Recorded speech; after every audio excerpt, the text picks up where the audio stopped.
The temple courtyard was silent, its stone path glistening from the night's rain.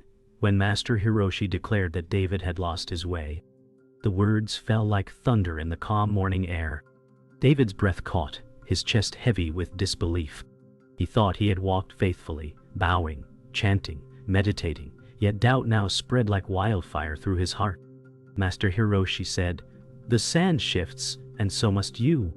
The disciples looked on, some with pity, others with hidden relief, but David's mind spun in confusion. Emily's gentle eyes searched his face, but her silence wounded him more than words.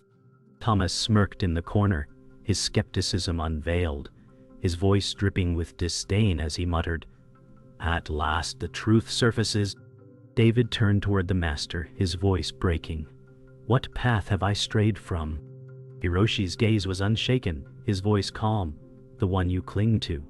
The courtyard echoed with emptiness, each word a ripple in David's breaking soul. David's thoughts screamed as the master's words echoed endlessly in his head. His heart raced as if trapped between denial and shame. The world that once seemed secure, now cracked under the weight of doubt. He recalled hours spent kneeling on cold stone floors, believing discipline alone could cleanse his restless mind. Now every breath felt hollow, every chant a meaningless echo. "Have I deceived myself?" David whispered inwardly, his chest heavy with despair. Emily walked beside him silently, her steps measured, yet her presence reminded him of what he might lose. He looked to her for comfort, but her gaze was distant, reflecting both sorrow and strength. Thomas's voice lingered in his memory, mocking, piercing deeper than he wished to admit. David felt stripped, bare before the eyes of those who once respected him. He reached the edge of the courtyard, staring at the shifting sands beyond, and wondered if he had already vanished into them. The morning bell rang, its hollow chime spreading across the temple grounds, yet David felt no harmony in its tone. The disciples gathered once more, eyes shifting toward him with hushed judgment. Master Hiroshi stood unmoved, as though rooted to the earth, his silence pressing heavier than words. David bowed, his forehead nearly touching the cold stone, but the emptiness within him only grew deeper. He thought of the teachings of detachment and stillness, but his heart rebelled, screaming for clarity. Hiroshi's voice finally emerged, soft yet piercing. "A tree cannot hold the wind."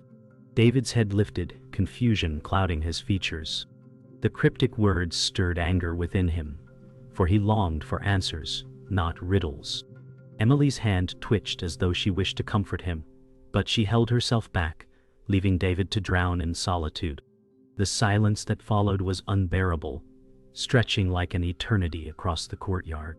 Emily sat beneath the cedar tree, her gaze fixed on the rippling pond, while David approached with trembling step. His voice cracked as he said, "Emily, why do you look at me with such silence?" She turned her head slowly, her calmness masking the storm inside. "Because words cannot heal the storm within you," she whispered gently. Her eyes, tender yet firm, reflected both care and detachment. David dropped beside her, clutching his knees, trembling as if fighting the weight of unseen chains. He wanted her reassurance, but her silence revealed a truth sharper than pity. The pond rippled with the breeze, a mirror of his unrest. Emily placed her hand lightly upon the grass, refusing to bridge the distance between them. "Peace is not found in others," her voice carried, steady as the water's surface. David lowered his head, ashamed, realizing her presence was both comfort and reminder of what he lacked. Thomas leaned against the wooden gate, arms folded, his sharp gaze locked on David with a cruel spark. "So, the master finally sees your weakness," he sneered, his words laced with venom. David's body stiffened, his jaw clenched, his silence speaking louder than rebuttal. The smirk on Thomas's face widened, his pride swelling in contrast to David's shame. "All that chanting, all those hours, yet here you stand, broken." David's fists tightened, anger rising like a fire he could not extinguish. But he did not strike, nor speak, only trembled under the weight of ridicule. Emily, watching from afar, frowned deeply but chose not to intervene. The temple bell rang once more, its solemn tones slicing through the heated air. Thomas's eyes narrowed, his voice softer now. Perhaps you were never meant for this path. David's heart sank further, the cruel words lodging deep in his wounded spirit. The meditation hall smelled of cedar and damp stone, yet David felt only the ache behind his eyes. The cushion beneath him might as well have been a bed of nails. His breath entered like glass and left like smoke. Master Hiroshi said, "Sit and watch the storm." The words sounded simple, but the mind roared like surf against a cliff. David counted breaths until numbers dissolved into doubt. The bell's faint ring stitched the silence, then unraveled at once. Shame crept up his spine, a cold hand he could not shake. He remembered nights of fierce discipline and mornings of brittle pride. Emily passed behind him, her steps as gentle as moth wings. He wanted to rise and follow, yet the order to sit held him fast. He whispered inside, "If I stay, will I shatter or finally become clear?" The old memory arrived without warning, like a tide claiming the shore. David saw a younger self gripping success like a trophy made of sand. A voice that sounded like his own hissed, "Be perfect or be nothing." The hall dissolved, and a narrow room rose in its place. A calendar glared with crossed days, each X a wound. He had chased praise until breath itself felt conditional. The image stung, then blurred into the present. He tried to label it and let it pass, yet it clung like wet cloth. The bell chimed again, soft as mercy. Master Hiroshi did not move, and that stillness accused and forgave in the same stroke. David steadied his spine and watched the memory crumble. "Let it fall," he told the echo that once ruled him. After sitting, David approached the veranda where the rain traced silver threads. Master Hiroshi stood by the railing, palms resting lightly. David said, "Give me a task I can complete." The master watched a droplet slide along the wood. "Carry water in a broken bowl, and watch what refuses to remain." The answer struck like a bell in fog. "You want me to fail?" David said, anger flaring, then dimming. Hiroshi met his eyes without a ripple. "I want you to see what chasing retention costs." The veranda creaked as wind moved through the eaves. David bowed, not in agreement, but in surrender to inquiry. The broken bowl already weighed in his hands, though it was only an idea. By the laundry, well, Emily wrung robes with steady rhythm. David showed the cracked bowl, and the water he poured fled like startled birds. He laughed once, brittle and small. Emily said, "Not all departures are losses." The words settled like leaves on still water. He tried again, slower, and watched the glimmering leaks with careful eyes. "What do I keep if nothing stays?" he asked. Emily's gaze softened, then steadied. "Attention can stay," she said, "even as water goes." The wind lifted the line, and cloth breathed in pale arcs. David felt the first hint of space between effort and demand. The bowl did not mend, yet something eased within him. At dusk, the silent witness swept the corridor with slow, patient strokes. David paused, unsure why the sight unraveled his tight chest. The broom's whisper against wood spoke a language older than striving. He said, "Liam, how do you bear the days that refuse to open?" Liam did not answer, yet his eyes held a winter sky and a summer field at once. The corridor seemed to lengthen, each board a measured breath. David leaned against a pillar and let the ache surface. The evening bell rose and faded like a shoreline wave. Somewhere a lantern clicked alive and painted the floor with amber. "Maybe I can stand here and not reach," David thought. The idea felt fragile, but it did not break. David sat cross-legged in the meditation hall, breath tangled in his chest as though each inhale dragged stones through his ribs. The task was simple, yet impossible. His mind erupted with unfinished thoughts, loud, sharp, and bitter. He whispered inside, "Stay still," but stillness mocked him. Every attempt unraveled into a surge of frustration. The bell struck faintly, but its echo carried no relief. Sweat beaded on his temples, his body stiffening into rebellion. He opened his eyes, and the hall blurred, shadows pressing in from every corner. He clenched his jaw, tasting the copper of his bitten lip. Hours passed like storms in silence, his discipline splintering under the weight of unyielding chaos. His fists pressed against his knees until his arms shook. In that quiet fury, he felt his spirit breaking, as though he was both the storm and the shattered vessel it consumed. Thomas lingered at the doorway, arms crossed, lips curled into a smirk, sharp enough to cut. His voice sliced through the fragile air. Still wrestling with ghosts, David, the words ignited the coals already burning in David's chest. He shut his eyes tighter, yet the sneer lingered like smoke. Thomas's footsteps echoed, deliberate, mocking each failed attempt at focus. "All those years, and this is what you've built," he said, tilting his head with cruel amusement. David's shoulders stiffened, heat rising until he feared his breath might burst into flame. His silence only fueled Thomas's ridicule, the air growing thick with scorn. Emily passed outside, her shadow brushing the doorframe, and her stillness pressed David further into torment. He wanted to rise, to shout, but instead he trembled in a silence that tasted like defeat. Later that evening, Master Hiroshi stood before David, who knelt with trembling hands resting against the floor. The master's gaze carried neither anger nor comfort, only unshakable calm. He said, "You must break before you can be whole." The words were soft, yet each syllable struck like a hammer against glass. David raised his head slowly, confusion twisting into rage. "I am already breaking," he whispered, his voice rough with exhaustion. Hiroshi remained motionless, his eyes steady as the moon, his silence daring David to face himself. The hall grew colder, each breath a ghost of surrender. David lowered his head again, nails pressing against the wooden boards until they left marks. He felt undone, caught between fury and the weight of riddles that offered no answers, only mirrors of his unrest. The next morning, a stranger appeared at the temple gate, robes tattered, eyes gleaming with an unsettling spark. He introduced himself only as Elias and laughed softly, "Truth hides where you least want to see it." David froze, his breath shallow.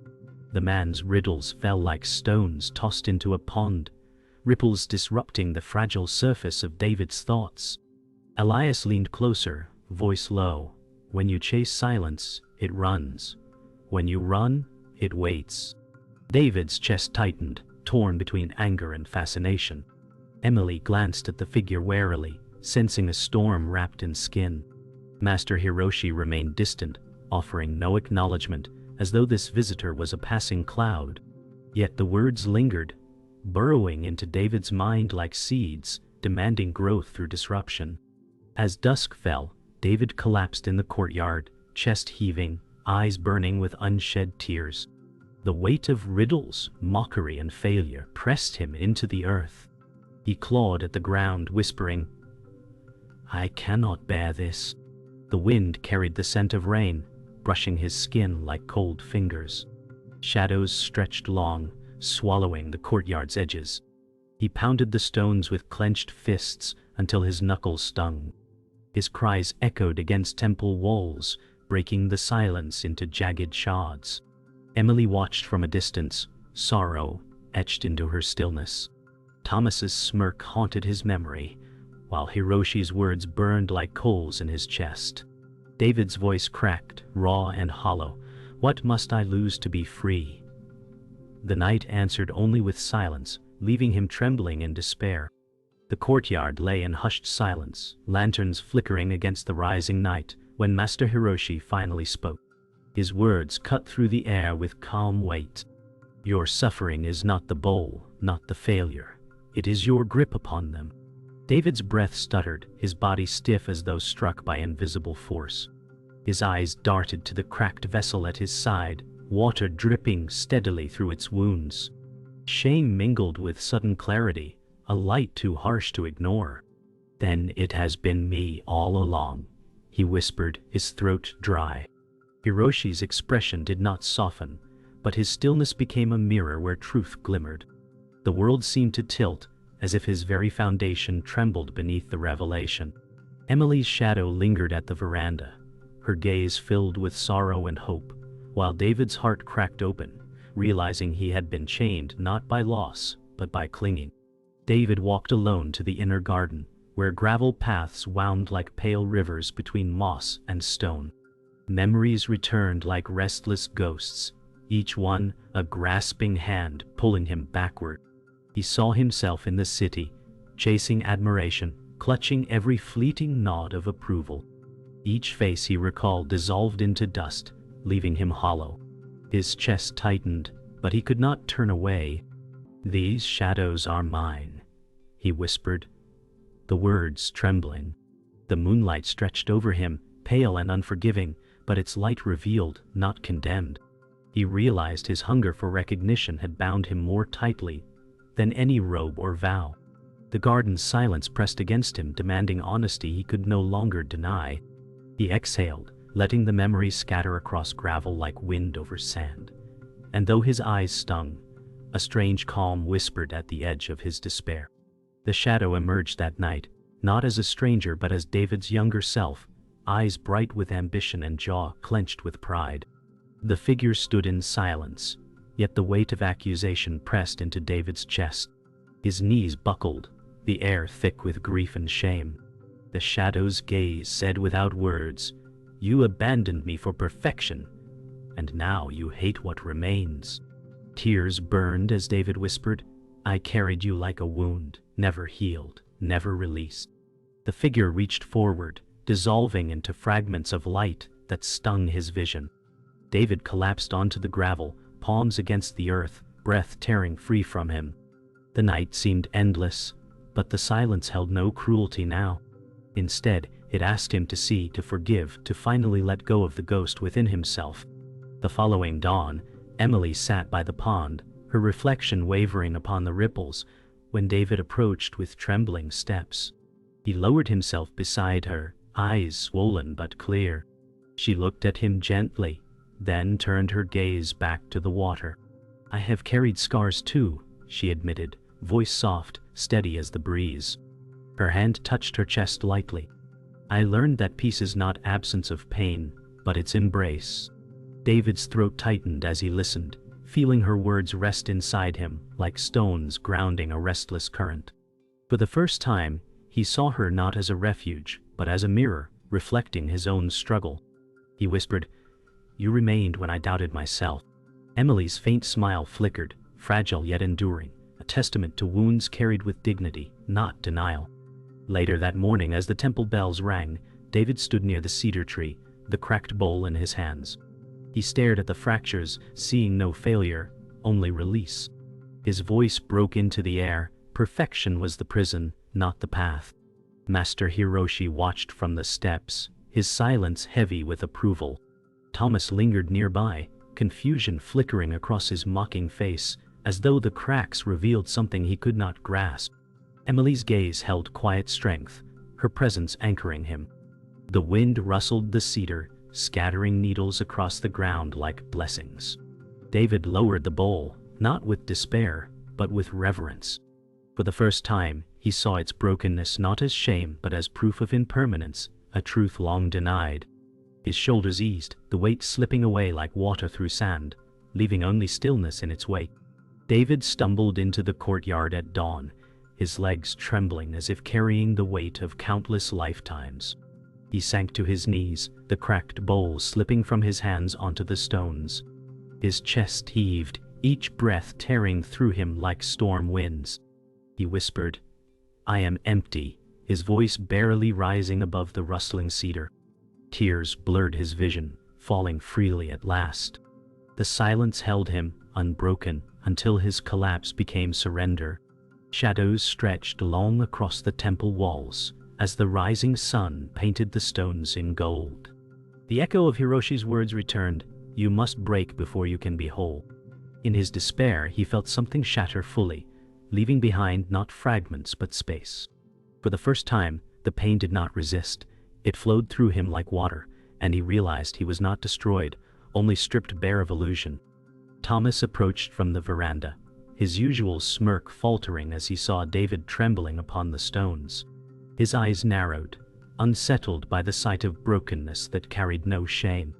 "So you've finally given up," he muttered, though his voice lacked its usual sting. David lifted his head slowly, eyes glistening but calm. "I have given up nothing but the fight against myself," he said.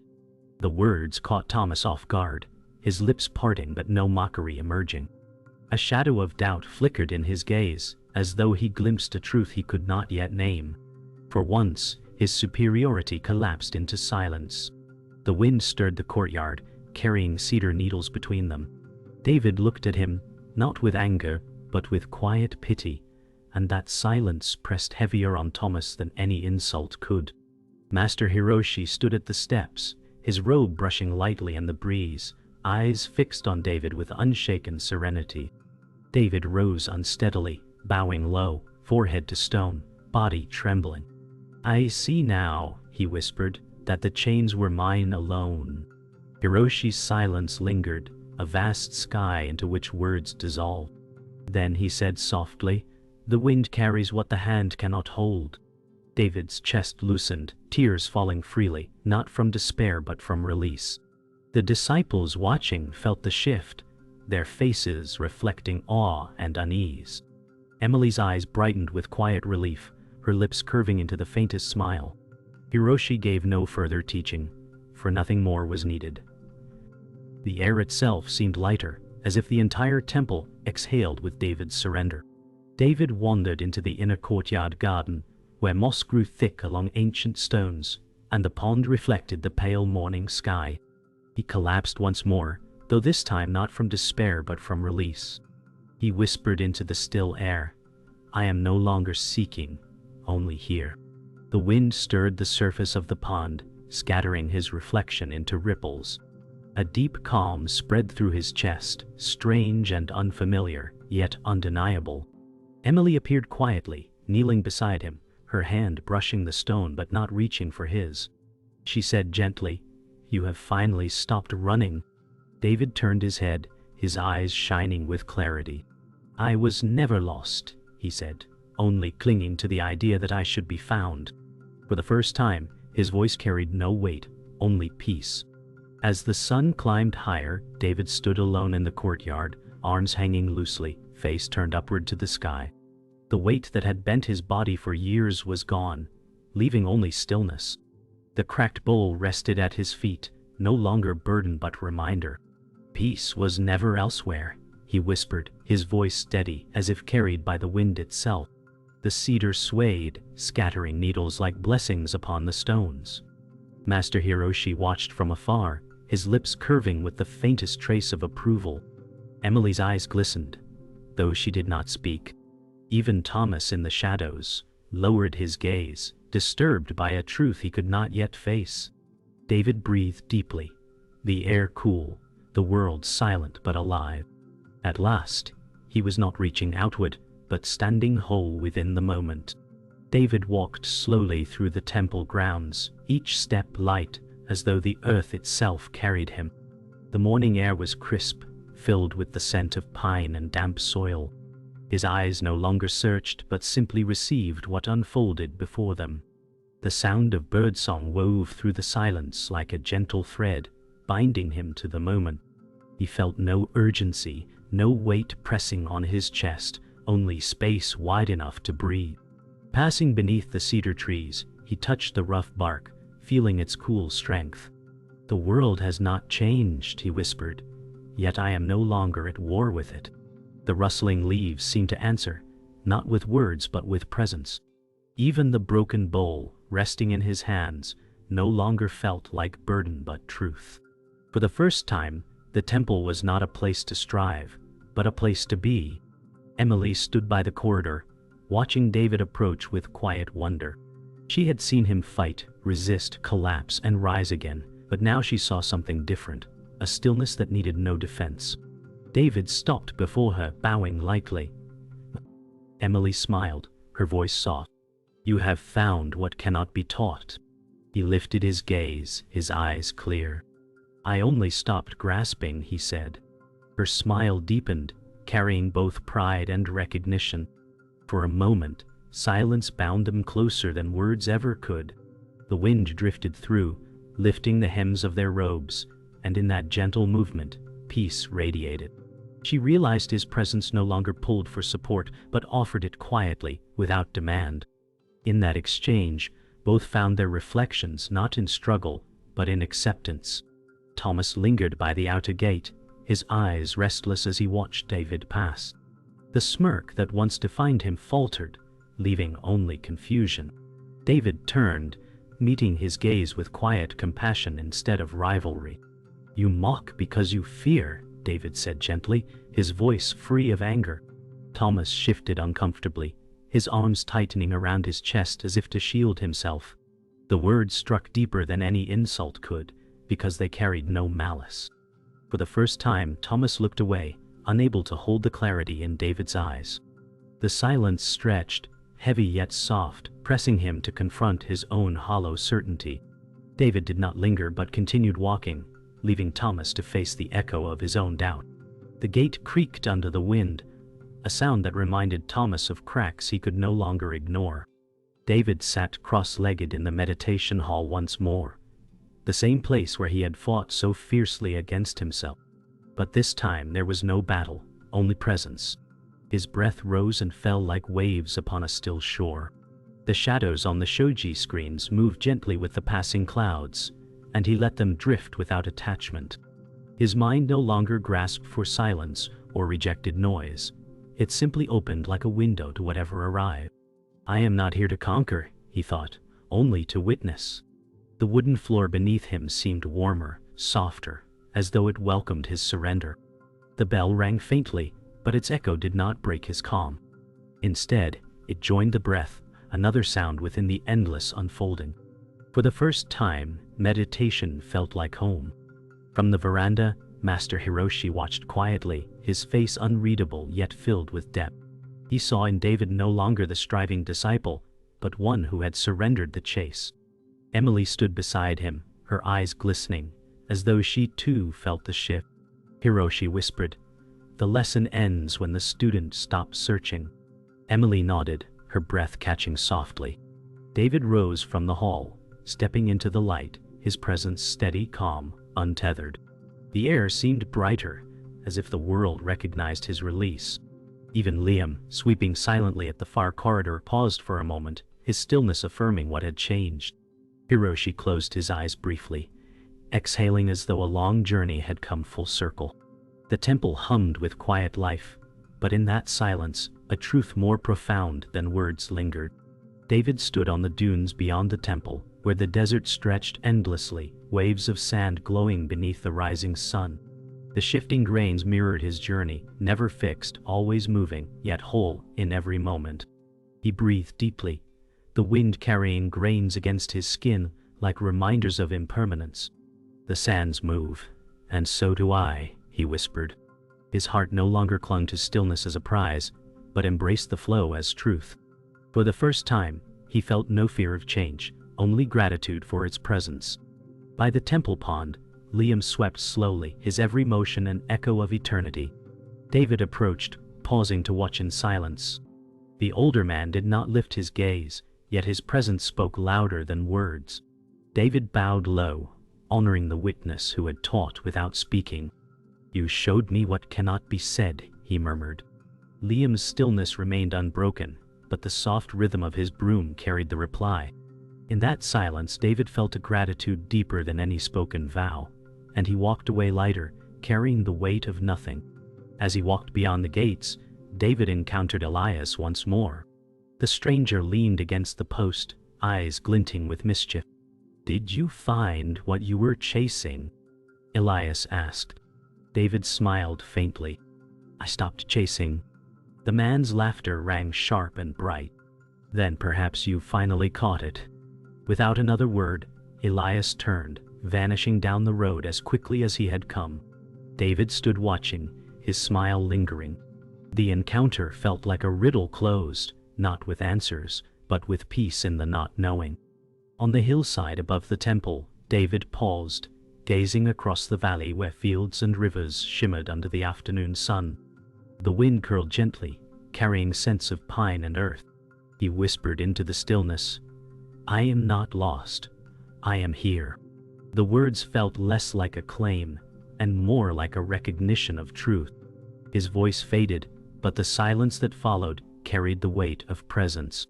For the first time, every breath was enough, every step whole. The horizon stretched boundless, no longer a destination, but a companion.